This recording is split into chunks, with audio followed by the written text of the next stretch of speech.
ಹೊಸ ವರ್ಷಕ್ಕೆ ಕೇಂದ್ರದಿಂದ ಬಂಪರ್ ಗಿಫ್ಟ್ ಸಿಗುವ ಸಾಧ್ಯತೆ ಇದೆ. ಲೀಟರ್ ಪೆಟ್ರೋಲ್ ದರ 10 ರೂಪಾಯಿ ಇಳಿಕೆ ಆಗುತ್ತೆ ಅಂತ ಹೇಳಲಾಗ್ತಾ ಇದೆ.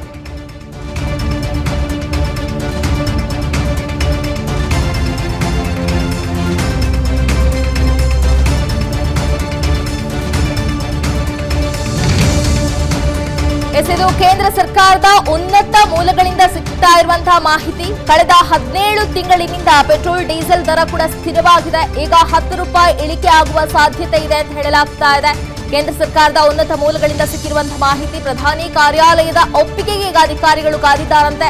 ಡೀಸೆಲ್ ಮೇಲಿನ ದರವು ಭಾರಿ ಇಳಿಕೆಯಾಗುವ ಸಾಧ್ಯತೆ ಇದೆ ಅಂತ ಹೇಳಲಾಗ್ತಾ ಇದೆ.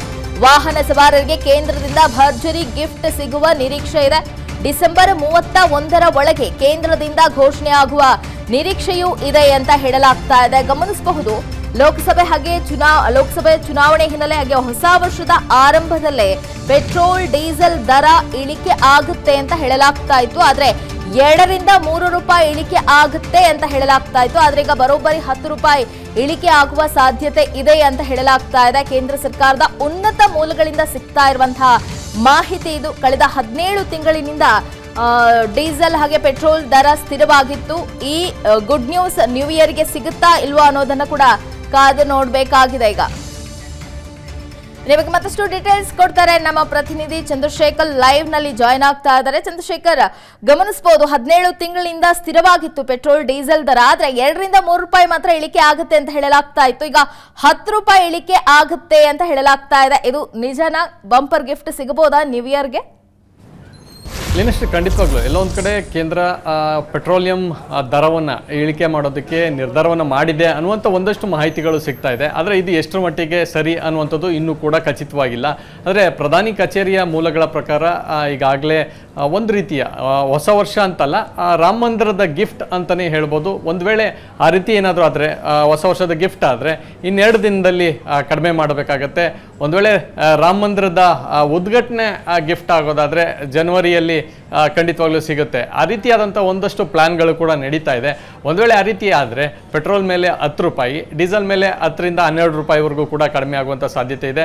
ಒಂದು ವೇಳೆ ಆ ರೀತಿ ಏನಾದರೂ ಕಡಿಮೆ ಮಾಡಿದ್ದೆ ಆದಲ್ಲಿ ನಿಜಕ್ಕೂ ಗ್ರಾಹಕರಿಗೆ ದೊಡ್ಡ ಬಂಪರ್ ಅಂತಲೇ ಹೇಳ್ಬೋದು. ಯಾಕಂತಂದರೆ ಕಳೆದ 1-1.5 ವರ್ಷಗಳಿಂದ ಯಾವುದೇ ರೀತಿಯಾದಂಥ ದರ ಹೆಚ್ಚು ಕಡಿಮೆ ಆಗಿರಲಿಲ್ಲ.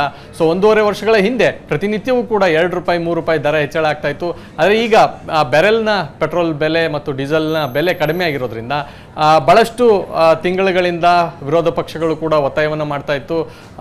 ಅದರ ಜೊತೆಯಲ್ಲಿ ಮುಂಬರ್ತಕ್ಕಂಥ ಚುನಾವಣೆಗೂ ಕೂಡ ಒಂದಷ್ಟು ತಯಾರಿಯನ್ನು ಮಾಡ್ಕೊಳ್ಬೇಕಾಗಿರ್ತಕ್ಕಂಥ ಹಿನ್ನೆಲೆಯಲ್ಲಿ ಪೆಟ್ರೋಲ್ ಮತ್ತು ಡೀಸೆಲ್ ದರಗಳು ಕೂಡ ಕಡಿಮೆ ಆಗುವಂಥ ಸಾಧ್ಯತೆ ಇದೆ. ಸೊ ಇದ್ರ ಜೊತೆಯಲ್ಲಿ ಗ್ರಾಹಕರು ಗ್ಯಾಸ್ನ ಬೆಲೆನೂ ಕೂಡ ಕಡಿಮೆ ಮಾಡಿ ಅನ್ನುವಂಥ ಒಂದಷ್ಟು ಒತ್ತಡಗಳು ಕೂಡ ಕೇಳಿ ಬರ್ತಾ ಇದೆ. ಆದರೆ ಕೇಂದ್ರ ಸರ್ಕಾರ ಯಾವ ರೀತಿಯಾದಂಥ ನಿರ್ಧಾರವನ್ನು ಮಾಡುತ್ತೆ ಗೊತ್ತಿಲ್ಲ. ಆದರೆ ಒಂದು ವೇಳೆ 10 ರೂಪಾಯಿ ಪೆಟ್ರೋಲು ಮತ್ತು ಡೀಸೆಲ್ ಮೇಲಿನ ದರ ಕೂಡ ಕಡಿಮೆ ಆದರೆ ನಿಜಕ್ಕೂ ಗ್ರಾಹಕರು ದೊಡ್ಡ ಮಟ್ಟದಲ್ಲಿ ಖುಷಿ ಆಗ್ತಾರೆ. ಇದರ ಜೊತೆಯಲ್ಲಿ ಪೆಟ್ರೋಲ್ ದರ ಏರಿಕೆಯಿಂದ ಈಗಾಗಲೇ ಒಂದಷ್ಟು ದಿನನಿತ್ಯ ವಸ್ತುಗಳ ದರ ಹೆಚ್ಚಳ ಆಗಿತ್ತು. ಆದರೆ ಅದರಿಂದ ಕಡಿಮೆ ಮಾಡೋದ್ರಿಂದ ಅವುಗಳ ಬೆಲೆ ಕೂಡ ಕಡಿಮೆ ಆಗುವಂತ ಸಾಧ್ಯತೆಯನ್ನು ಕೂಡ ತಳ್ಳಿ ಹಾಕುವಂತಿಲ್ಲ. Leenashree, thank you Chandrashekhar. ಅನುಕ್ಷಣದ ಸುದ್ದಿಗಳಿಗಾಗಿ Vistara news YouTube channel subscribe ಮಾಡಿ. ಹೊಸ ಸುದ್ದಿಗಳ ನೋಟಿಫಿಕೇಶನ್ಗಾಗಿ ಬೆಲ್ ಐಕಾನ್ ಕ್ಲಿಕ್ ಮಾಡಿ. ಲೇಟೆಸ್ಟ್ ಅಪ್ಡೇಟ್ಸ್ಗಾಗಿ www.vistaranews.com ವೆಬ್ಸೈಟ್ಗೆ ವಿಸಿಟ್ ಮಾಡಿ.